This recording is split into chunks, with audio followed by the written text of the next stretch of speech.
Birthdays are supposed to be special, aren't they?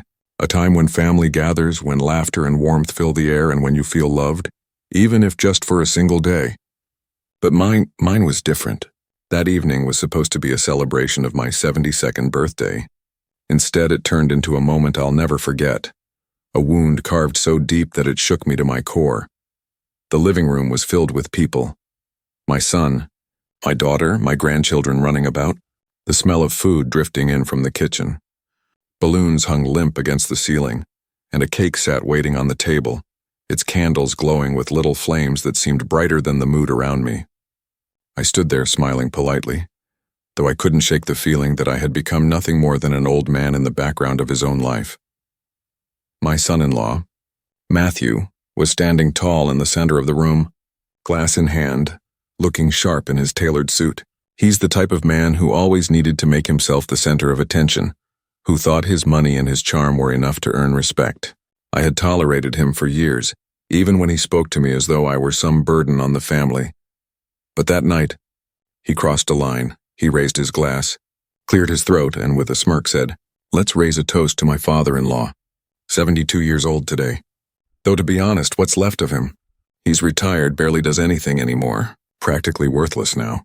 The room went silent. His words cut through the air like a knife. My smile faltered. My daughter froze, her eyes darting nervously between us. My son chuckled awkwardly as though trying to lighten the blow. But the damage was already done. I stood there, holding onto the edge of the chair for balance, my heart pounding in my chest.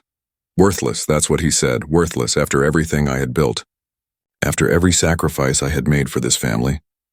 This man, who had never lifted a finger to earn the roof over his head, dared to call me that. The laughter from a few guests quickly died away. Even the children seemed to sense something was wrong, their little eyes staring at me with confusion.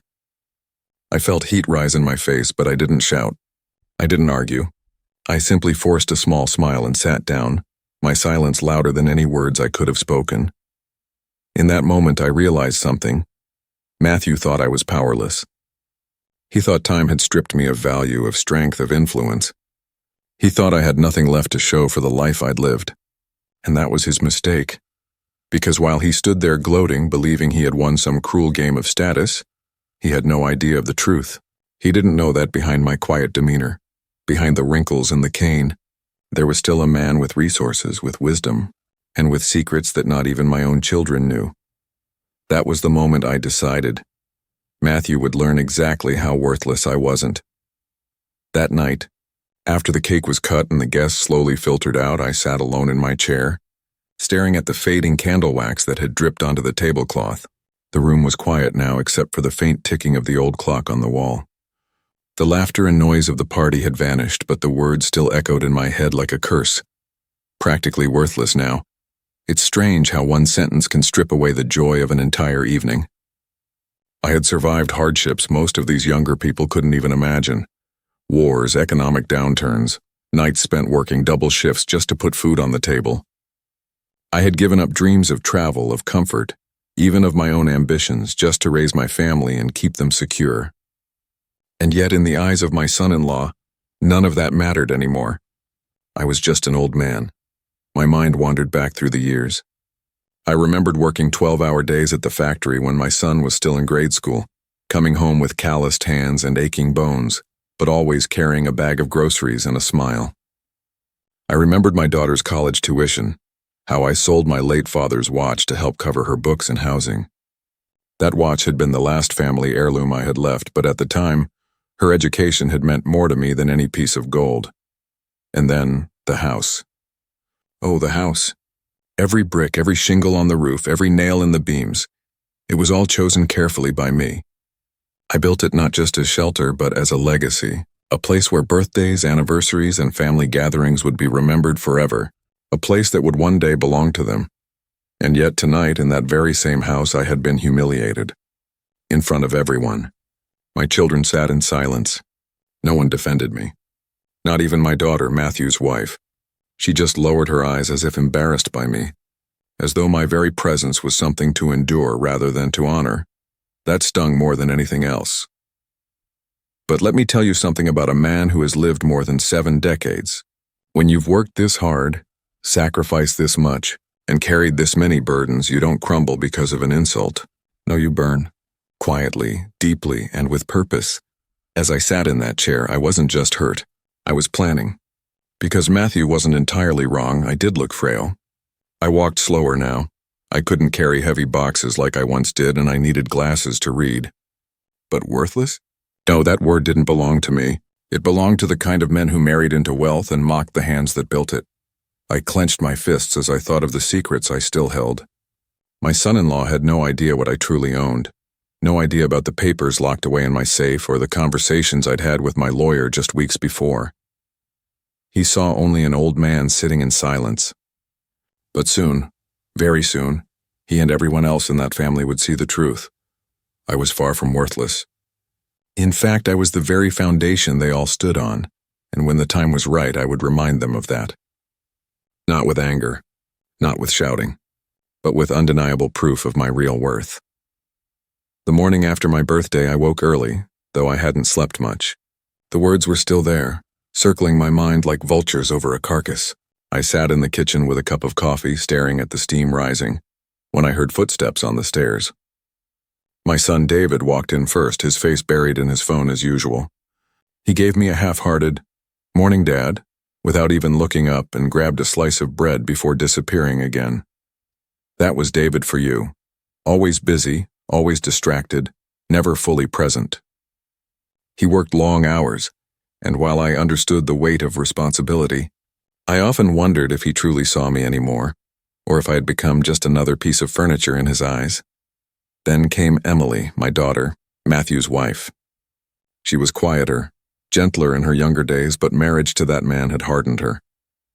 She gave me a quick smile, the kind that didn't reach her eyes, and asked if I'd enjoyed the party. I nodded and said yes, though the bitterness of the previous night sat heavy in my chest. She didn't mention the toast, didn't apologize for her husband's cruel words. Instead, she poured herself some tea and quickly changed the subject to the children's school schedules. It was in that moment I realized something important.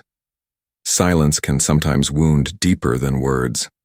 Her refusal to acknowledge what Matthew had said felt like betrayal in itself. Matthew strolled in last, late as always, freshly showered, wearing that smug grin he wore like a crown. He was humming a tune, tapping on his phone, acting as though the previous night's insult had been a harmless joke, forgotten already. He even had the audacity to slap me lightly on the back as he walked past, saying, "Morning, old man. Don't look so gloomy, it was just a bit of fun." Fun, that's what he called it. I didn't respond. I just sipped my coffee and let the silence speak for me. But inside I was taking notes, mental records of every smirk, every dismissive tone, every glance that told me they believed I had no power left. What Matthew didn't know was that I had been preparing for moments like this. For years I had watched my children grow, marry, and change, but I had also seen how money, my money, shaped their choices. I knew who respected me and who only tolerated me because of what I could provide. And I knew one more thing. Respect earned over a lifetime is worth more than all the suits Matthew owned, all the shallow compliments he gave, or all the arrogance he carried. That kitchen scene told me everything I needed to know about my family. David was too distracted to see what was happening. Emily was too afraid or too conditioned to speak up. And Matthew had made the fatal mistake of believing that my silence equaled weakness. I set my coffee cup down, steadying my hands, and made a silent vow. I would not confront Matthew directly. Not yet. Confrontation was what he wanted. A chance to show dominance, to laugh in my face. No, my revenge would come differently, quiet, patient, calculated, because sometimes the loudest victories are not shouted. They're revealed in silence. And when the truth of my real worth finally came to light, Matthew would regret ever opening his mouth at my birthday. That morning, after they all left the house for their routines, I sat by the window and let my mind drift backward. Age has a way of making the past clearer than the present. Every wrinkle on my face carries a memory, every ache in my bones a story. And as I thought of Matthew's insult, of being called worthless, my mind forced me to relive the years that had made me into the man I was. I remembered being just 20 years old, standing in the blistering heat of a construction site, wearing boots with holes in them because I couldn't afford new ones. My hands bled from lifting bricks. My back screamed from carrying heavy loads, but I pushed through because I had dreams bigger than myself. I wasn't building walls. I was building a future. When I married my late wife, she used to laugh at the way I came home covered in dust, barely able to stand, but still managed to smile at her. One day, I promised her, this won't be forever. One day we'll have our own house, a place we can call ours, and I kept that promise. Every overtime shift, every sleepless night, every dollar I saved went into the foundation of that house. It wasn't just brick and mortar. It was sacrifice turned solid. Years later, when David was born, I took a second job. I worked nights driving delivery trucks, sleeping only a few hours before returning to the site. I missed dinners, missed birthdays, missed anniversaries, but every paycheck meant food on the table, shoes on my children's feet, books in their hands. When Emily came along, I doubled down again. I wanted her to grow up with opportunities I never had. I still remember selling my old pickup truck, my pride and joy, so Emily could have her first year's tuition paid in full. She cried and said she didn't want me to, but I told her that an education was worth more than any vehicle. I walked to work for months after that, through rain and cold, but I never regretted it. The house grew with us. New rooms added when we could afford them. New furniture bought secondhand but polished until it looked new. Every corner of that home carried my sweat, my wife's care, and our children's laughter. And now, here I was, sitting in that very same house, being told by the man who had married my daughter, a man who had walked into this life without paying the price of blood, sweat and sacrifice, Bonnie, that I was worthless. I clenched my jaw as tears stung my eyes, but I refused to let them fall. Matthew didn't just insult me. He insulted every year I had spent working myself into the ground, every sacrifice my wife and I had made so our children could stand taller. He insulted the very foundation he now lived on, smug and arrogant, thinking it was all owed to him. But the past had given me something Matthew didn't understand: patience. I had weathered storms he couldn't even imagine. I had endured pain he wouldn't survive a week of. And patience combined with wisdom can be the sharpest weapon of all. That's when I decided I would use the very thing Matthew dismissed me for: my years, my experience, my silence, and to craft the lesson he deserved. He thought I was finished. But the truth? My story was only just beginning. If there's one thing I've learned over 72 years, it's that arrogance has a smell. It walks into a room before the man himself, and it lingers long after he's gone. Matthew carried it like cheap cologne. Overwhelming, bitter, impossible to ignore. He wasn't born into wealth, no. I knew enough about his background to understand that. He came from a modest family, hard-working people, not unlike mine. But somewhere along the way, he decided that marrying into comfort was better than earning it. And so, when he won Emily's heart, he believed he'd won a ticket, not to love, not to partnership, but to status and money. I had watched the transformation over the years. When Matthew first came around, he was polite.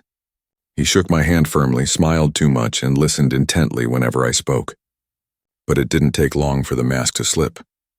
As soon as he felt secure in his place beside my daughter, he started showing his true colors.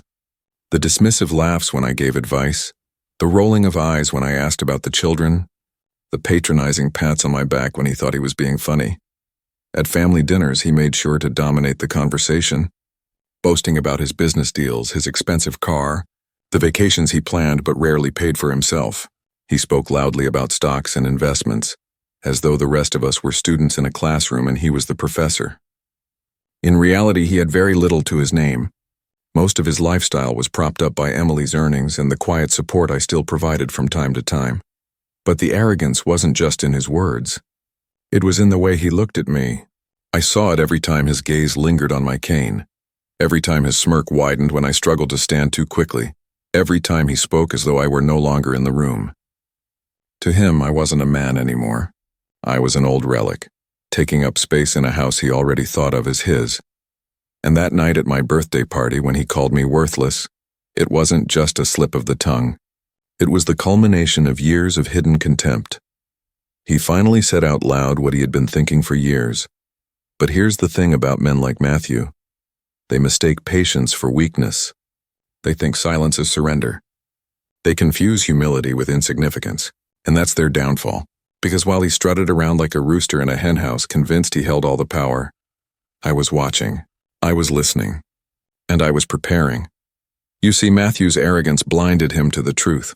The roof over his head, the floor beneath his feet, the very table he ate at. All of it was mine. Built by me, earned by me, paid for by me. Without me, he was nothing, and I was going to remind him of that. Not with words, not with arguments, but with actions so undeniable that his smirk would finally disappear. After that birthday night, I learned to keep my face calm, my voice steady, and my movements measured. To Matthew, it looked like I had swallowed my pride and accepted my place as the family relic. He must have thought his words had broken me, that I had retreated into silence because I had no fight left in me.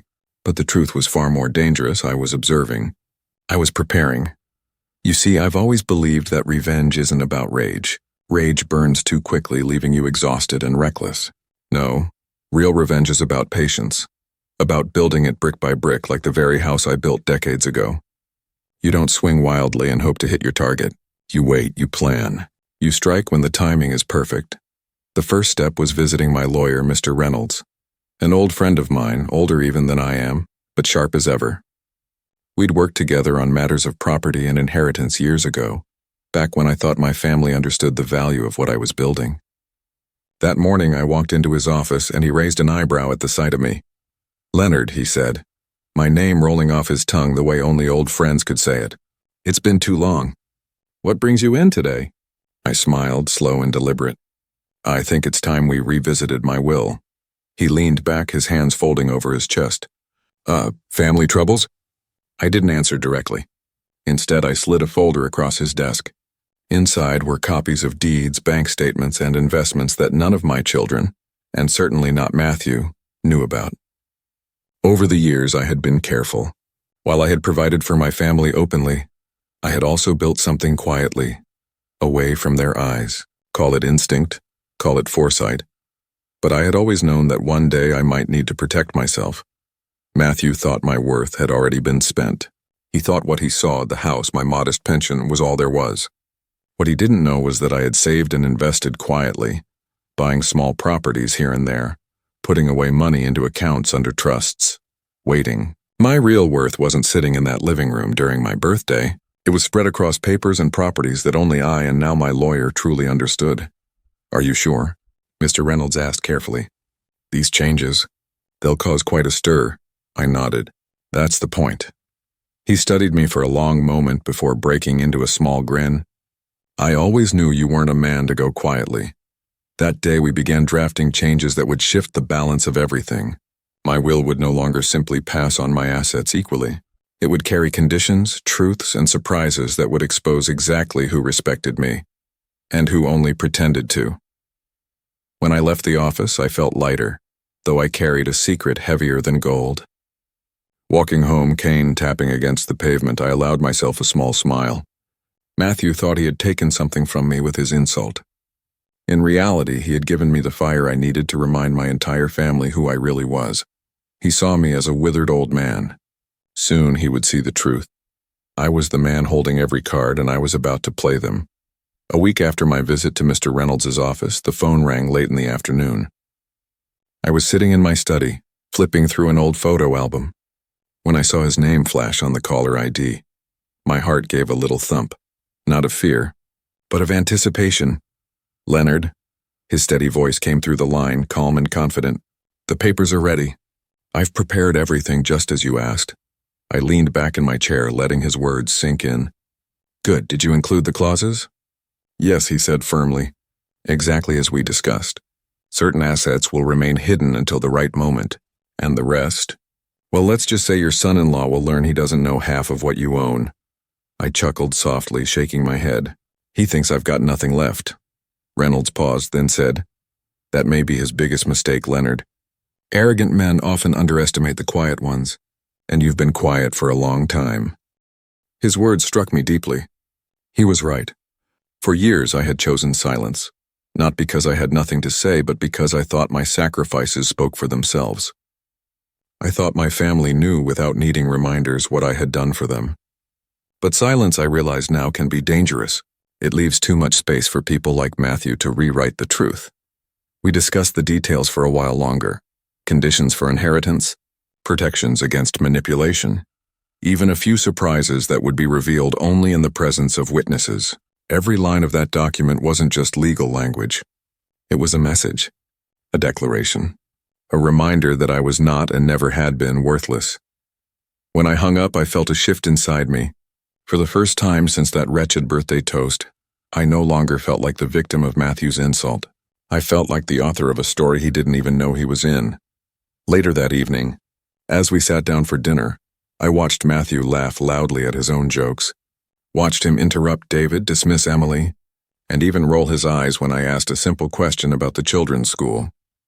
He had no idea what was coming. To him, I was still the same quiet old man, sipping soup slowly, nodding absent-mindedly at the chatter around me. But in the back of my mind, I could hear Mr. Reynolds's voice repeating, "Arrogant men often underestimate the quiet ones." Matthew's arrogance was writing its own downfall, and soon, with just one phone call, one official document, and one perfectly timed reveal, he was going to choke on the very words he had thrown at me, worthless. A few days later, I had an idea. A small gesture that would look harmless on the surface but would set the tone for what was coming. You see, revenge isn't always about striking hard. Sometimes it's about laying breadcrumbs, watching the greedy follow them and letting them expose themselves. So, when Emily mentioned that the family was gathering again for Sunday dinner, I decided to bring a gift. I went into my study and retrieved an old wooden box, one I hadn't opened in years. Inside were a handful of small trinkets, mementos from my working days, and a rusted key, a faded photograph, a pocket watch that no longer ticked, and a folded envelope with a thick paper seal. At the dinner table, I waited until the plates were cleared and the conversation had quieted. Then I slowly placed the wooden box in the center. Everyone looked at me with mild curiosity. "What's this?" David asked, raising an eyebrow. "A gift," I said evenly. "For Matthew." Matthew smirked, clearly caught off guard but pleased by the attention. He leaned forward, puffing out his chest. "For me? Well, this is unexpected. What's the occasion?" I smiled faintly. "Consider it a token of appreciation for all you've done for the family." My words dripped with irony, but he was too arrogant to hear it. He opened the box, rummaging through its contents with a puzzled frown. His fingers stopped on the envelope, thick and heavy. He held it up like a prize. "And what's this?" he asked, his smirk widening. "Something valuable," I replied, my tone deliberately vague. I could feel everyone's eyes on us. Emily's anxious, David's confused, even the grandchildren's curious. Matthew predictably assumed valuable meant money. His greed was written all over his face. He carefully pocketed the envelope, not even bothering to ask permission, and raised his glass. "Well then," he said smugly, "I suppose I'll keep this safe." The room was silent for a moment, the tension thick as honey, but I said nothing more. I only sipped my tea and let the moment pass as though the entire exchange was unimportant. Inside that envelope, however, was not what Matthew thought. It wasn't cash, nor a bond, nor even a legal document. It was a letter, a simple handwritten note addressed not to him but to myself. It was something I had written decades ago, a reminder of a promise I made to my wife, a promise to never let greed tear apart the family we had built. I knew Matthew wouldn't open it right away. He would wait until he was alone, certain he had gotten something meant to be hidden from the others. And when he finally broke that seal, his disappointment would be delicious. He would learn that not everything labeled valuable had to do with money.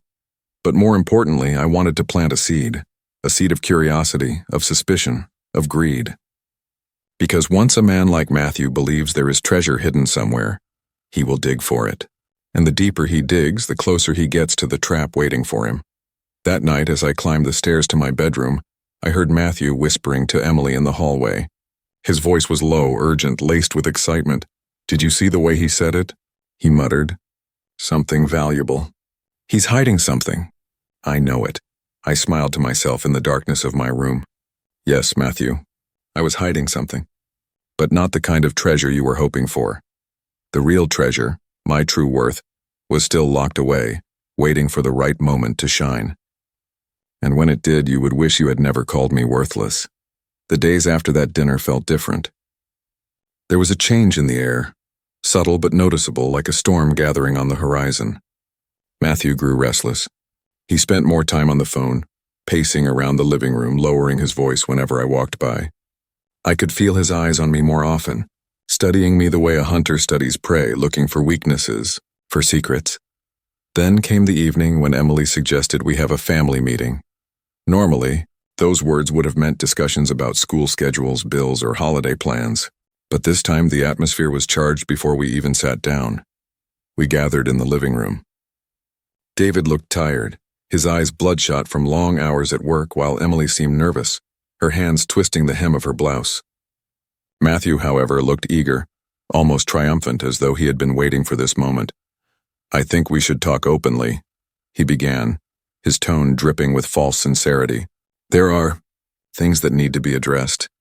I leaned back in my chair, keeping my face neutral. "Go on," I said. Matthew cleared his throat, glancing at Emily before continuing. "The other night at dinner you gave me that box. Inside was an envelope. You said it was something valuable. I've been thinking about it since then, and frankly—" He paused for dramatic effect, his eyes narrowing. "I think it's time you stop hiding things from this family." Emily shifted uncomfortably, murmuring, "Matthew, maybe this isn't—" But he cut her off. "No, Emily, it's time. Your father has resources, I know it. That envelope was proof." He turned his gaze back to me, his smirk firmly in place. "So tell us, Leonard. What are you hiding? Money, property, investments? Because if there's something, don't you think your children, your family kind deserve to know?" David frowned, finally pulling his attention away from his phone. "What's he talking about, Dad?" The room went quiet, all eyes on me. I let the silence stretch, savoring Matthew's growing impatience. Finally, I spoke. "Matthew," I said slowly, "that envelope wasn't yours to open. It was meant as a reminder, nothing more." His jaw tightened. "A reminder of what?" "That value doesn't always come in dollars," I answered evenly. "It was a letter written long ago, a promise to my late wife. That's all." Emily's face softened slightly, her eyes flickering with something like guilt. David, however, leaned back with a sigh. "So it's nothing. Just a letter, figures, but Matthew didn't buy it. I could see it in his eyes. The seed of suspicion I had planted had taken root." He leaned forward, his voice sharper now. "You're lying. I know there's more. Men like you don't work their whole lives just to leave behind memories and dusty letters. Where's the rest, Leonard? Where's the real value?" I looked at him calmly, my hands folded in my lap. "If you think I'm hiding something, Matthew, perhaps that says more about your greed than my secrets." His face flushed red, and for a moment, I thought he might explode right then and there. But Emily placed a hand on his arm, trying to calm him down. He forced a laugh, though it sounded strained. "Greed? No, I'm just being practical. Families should be transparent about these things. Don't you agree?" David nodded lazily, uninterested. But Emily's eyes darted back to me, searching for answers I wasn't ready to give. The meeting ended without resolution, but the damage had been done. Lines had been drawn, trust fractured. My children were caught in the crossfire of Matthew's obsession, and though they didn't say it outright, I could feel their curiosity building too. As I retreated to my study later that night, I allowed myself a small smile. This was exactly what I wanted. The more Matthew pressed, the more desperate he would become. And desperation, I knew, makes men reckless, and reckless men always fall into their own traps. After that so-called family meeting, I knew one thing for certain. Matthew's patience was wearing thin. The suspicion in his eyes had turned into hunger, and hunger has a way of making men careless. But to draw him out completely, I needed to make him believe what he wanted most, that I was fading, that I was vulnerable, that I no longer had the strength to protect whatever it was he thought I was hiding. So I began to act the part. I started moving slower around the house, dragging my cane more noisily against the floor, groaning softly when I stood up and sighing as though every breath took effort. When I poured myself a cup of tea, I let my hands tremble just slightly, enough for Matthew to notice. When I climbed the stairs, I made sure to pause halfway, leaning heavily on the banister, pretending I was out of breath, and, of course, Matthew noticed one evening, I deliberately left a stack of papers on the dining room table. Papers that looked official but were nothing more than old bills and tax forms. I watched from the corner of the room as Matthew's eyes flickered toward them, then back at me. He thought I didn't see him slip one into his pocket when he thought I wasn't looking. Later, I chuckled to myself, imagining his disappointment when he discovered it was nothing more than a receipt for plumbing repairs from 15 years ago. The more fragile I pretended to be, the bolder he became. His tone grew sharper, his smirks more frequent, his comments less disguised. At dinner one night, when I accidentally dropped my spoon, he leaned back with a laugh. "Careful there, old man. Soon you won't be able to lift a fork." The room went quiet. Emily gave him a sharp look.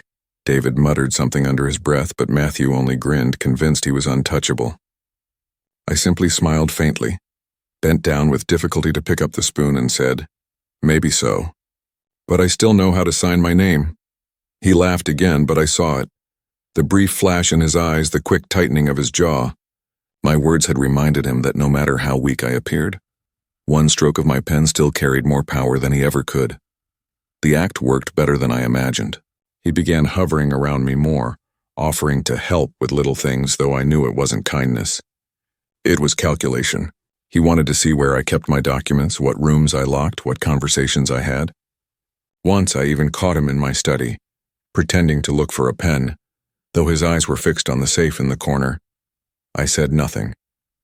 I simply watched, pretending not to notice the hunger in his gaze. What Matthew didn't realize was that every step he took, every smirk, every greedy glance, it was all part of the game I was leading him into. By showing weakness, I was feeding his arrogance, letting him believe that his victory was close at hand. But victories built on arrogance are illusions. And soon that illusion would shatter in his hands. The breaking point came one afternoon when Mr. Reynolds, my lawyer, called again. His voice was calm as ever, but this time there was a certain weight in his tone. "Leonard," he said, "I've finalized everything. The documents are ready to be signed, witnessed, and sealed. I suggest you come in tomorrow morning and bring your family." I paused, letting those last words sink in. Bring your family. Exactly what I wanted. "Thank you, Reynolds," I said softly. "It's time." The next evening, during dinner, I cleared my throat and looked around the table. David was scrolling on his phone. Emily was cutting food for the children, and Matthew was sipping wine, smug as always. "I need you all to come with me tomorrow," I said simply. David looked up. "Where?" "To my lawyer's office," I replied. "It's time we discuss arrangements." Matthew nearly choked on his drink. He quickly masked it with a cough, but I caught the way his eyes widened, his grip tightening around the glass. He had been waiting for this moment, the moment he thought I'd finally reveal everything. "Arrangements?" Emily asked cautiously. I nodded. "Yes, I'm not getting any younger. It's time we put everything in order." Matthew's smirk returned, slow and deliberate. "Well," he said, trying to sound casual, "I think that's a wise decision. Best to make things clear now before, you know." He let the words hang, but the implication was obvious. Before I died, I didn't flinch. Instead, I smiled faintly and said, "Exactly." The next morning, we all drove to Reynolds' office. Matthew wore his best suit. David looked uncomfortable, and Emily kept wringing her hands. I walked slowly with my cane, leaning heavily, playing the part of the frail old man. But inside, I was steady. My mind was sharper than ever. We sat around the polished oak table in Reynolds' office. He adjusted his glasses, shuffled the papers before him, and began. "As you know, Mr. Grant has asked me to review his estate planning and finalize his will." Matthew leaned forward eagerly, his eyes practically glowing. He thought he was about to receive the keys to the kingdom. He thought all of my life's work was about to fall into his greedy lap. Reynolds continued, "Mr. Grant has made some changes. These changes will determine how his assets, including properties, investments, and savings, will be distributed." Emily gasped quietly. David sat up straighter. Matthew could barely contain himself. But then Reynolds said something that made Matthew's smirk falter. "These changes," he said firmly, "are not unconditional. They come with stipulations, specific ones." Matthew blinked, confused. "Stipulations? What do you mean?" Reynolds adjusted his glasses again, his eyes glinting as he looked directly at Matthew. I mean that not everyone sitting at this table will benefit in the way they expect. Respect, loyalty, and integrity. Those are the measures by which this estate will be divided. Not entitlement. Not arrogance. The silence in that office was thick enough to choke on. David looked uneasy. Emily's eyes filled with tears. And Matthew? Matthew's smirk had finally cracked. I leaned back in my chair, meeting his gaze with calm, steady eyes. You see, Matthew, I said, my voice low but strong, worth isn't always counted in dollars, and respect, once lost, can be very expensive to earn back. For the first time, Matthew didn't have a clever response. His face flushed, his jaw clenched, and he shifted uncomfortably in his seat. He was beginning to realize what I had known all along. The power he thought he had over me was an illusion. And now, that illusion was breaking right in front of him. Reynolds shuffled the papers, cleared his throat, and began to read the key clauses aloud. My children leaned in, listening intently, but it was Matthew's face that fascinated me. Every word was a blow to the ego he carried like armor. In the event of Mr. Grant's passing, Reynolds read, the primary residence, the family home, shall remain in trust. It will not pass directly to the children or their spouses until certain conditions of respect and care are met. Matthew's head snapped toward me, his eyes wide. What conditions? He demanded, his voice rising. Reynolds didn't flinch. Conditions which state that those who demean, disrespect, or attempt to manipulate Mr. Grant during his lifetime will forfeit any claim to the estate. The silence was deafening. Emily's face drained of color. David rubbed the back of his neck nervously. But Matthew, he erupted, this is ridiculous, he barked, slamming his hand on the table. What kind of nonsense is this? You can't put respect in a will. That's absurd. Reynolds raised an eyebrow. Actually, you can, and Mr. Grant has. I stayed silent, letting the lawyer's words settle into the air like smoke after a fire. The weight of Matthew's outburst had already betrayed him. He had proven in front of everyone exactly why such a clause existed in the first place. You set this up, Matthew growled, pointing a shaking finger at me. You're doing this just to spite me. Admit it. I leaned forward, resting my hands on the table. My voice was calm, steady, but it carried more power than his shouting ever could. Matthew, I said softly, I didn't need to set anything up. You've been doing it yourself for years. Every insult, every smirk, every word you've spoken to belittle me. That's your record. That's your legacy, not mine. Emily's eyes filled with tears and she whispered, Matthew, stop. But he ignored her, his pride too wounded to back down. Reynolds continued reading. Furthermore, substantial assets, including properties not previously disclosed, will be placed into a private trust. Beneficiaries will only be named based on demonstrated loyalty and respect. That was the moment Matthew snapped. He stood up, his face red, his voice booming through the office. So what, you're going to give everything to David? To Emily? What about me? Don't I deserve something for being part of this family? His words hung in the air like poison. Even David looked disgusted. Emily buried her face in her hands. And I? I just smiled faintly and said, deserve? Matthew, respect isn't given because of a title. It's earned.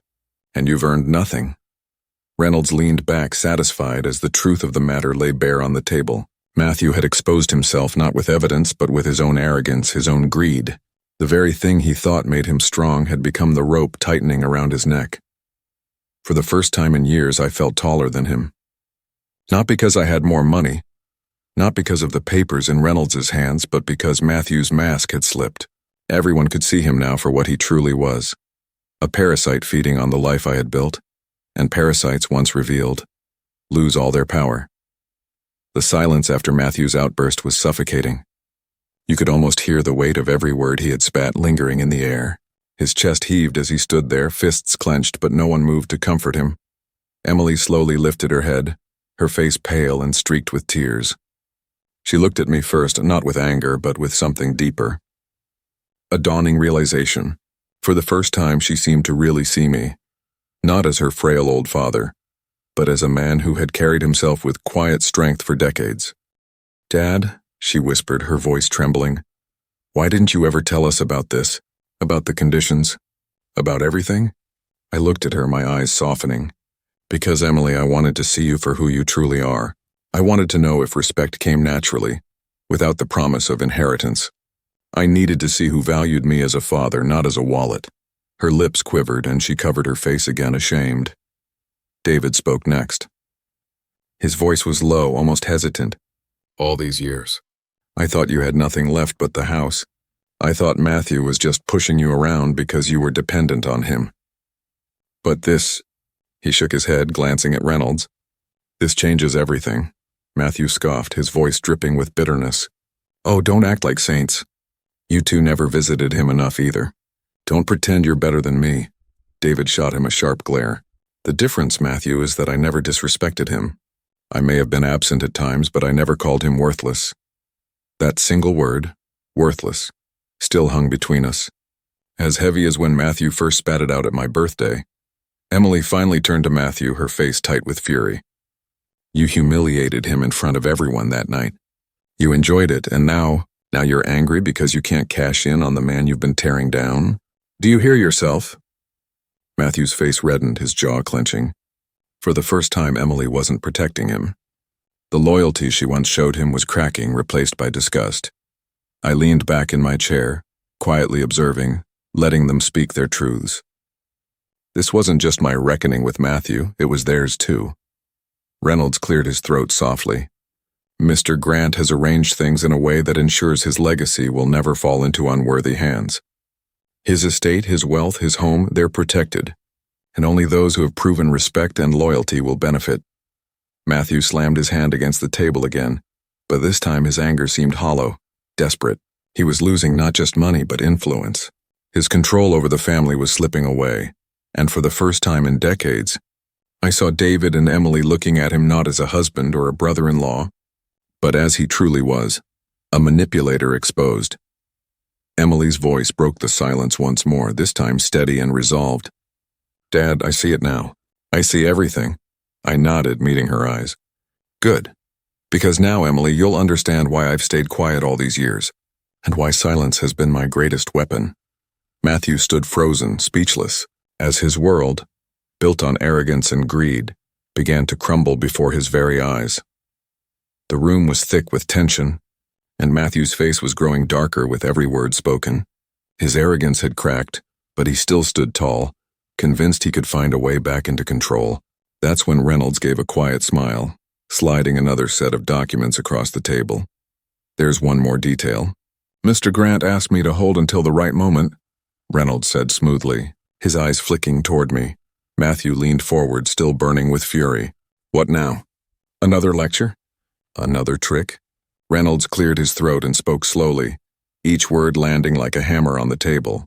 In addition to securing his estate, Mr. Grant named a special beneficiary, someone who showed him respect and kindness when others did not. Matthew scoffed, throwing his hands in the air. Oh, let me guess. David or Emily or maybe one of your precious charities. Just get on with it. Reynolds' eyes sharpened. Actually, no. The beneficiary is neither of them. It's your daughter, Sophie.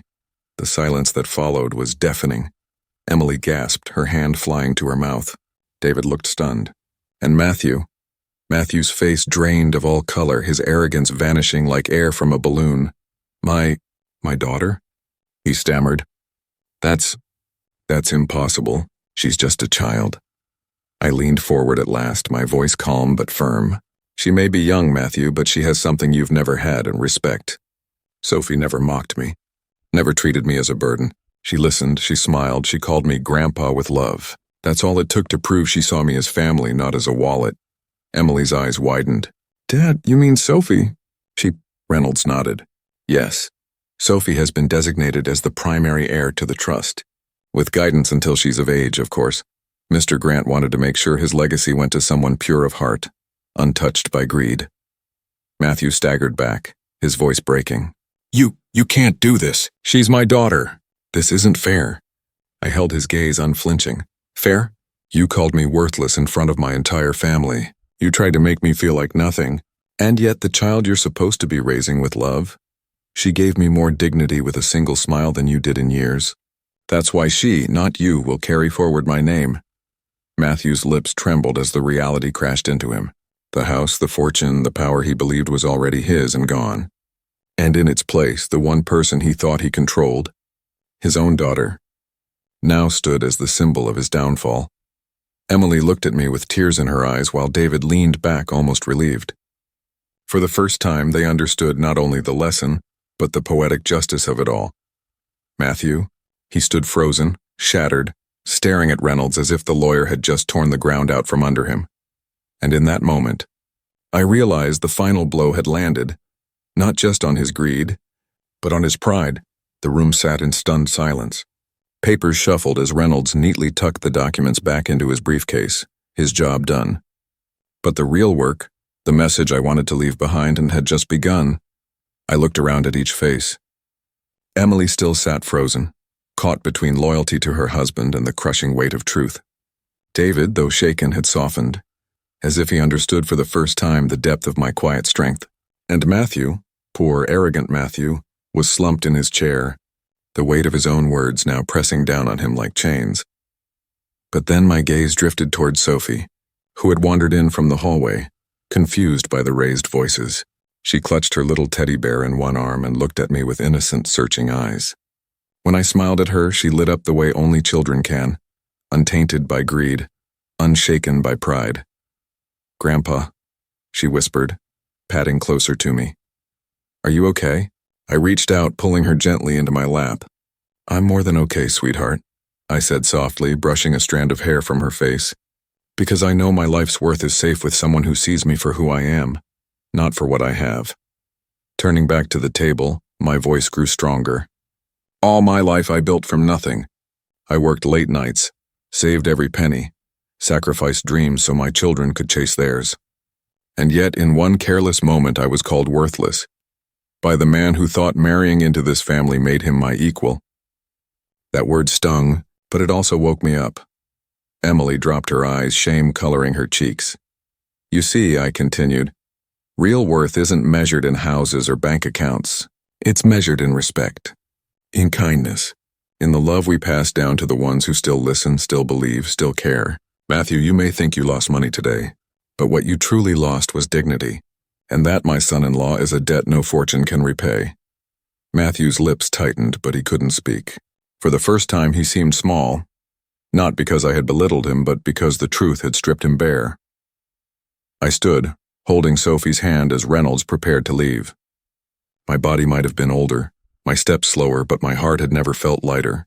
I had protected my legacy not by hoarding wealth, but by planting it where it would grow into something far greater, in the hands of someone uncorrupted, someone innocent, someone who saw me as more than a bank account.